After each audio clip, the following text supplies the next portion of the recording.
সাম্প্রতিক যুদ্ধ পরিস্থিতিতে বাংলাদেশের জ্বালানি সংকট তীব্র আকার ধারণ করেছে। বিশ্ব পরিস্থিতি এমন থাকলে সামনে সামাজিক ও অর্থনৈতিক জীবনে এর নেতিবাচক প্রভাব পড়তে পারে, এমন মন্তব্য করেছেন জামাত ইসলামের আমির ডক্টর শফিকুর রহমান।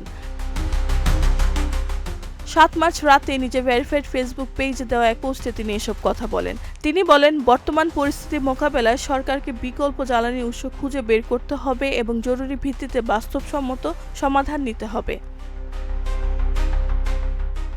জামাতের আমির আরও বলেন, এই সময় যেন নতুন কোনো সিন্ডিকেট গড়ে না ওঠে সেজন্য সরকারকে কঠোর পদক্ষেপ নিতে হবে।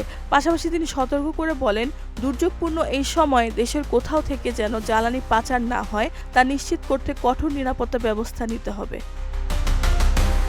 রেহানা বেগম, প্রজন্ম ২৪।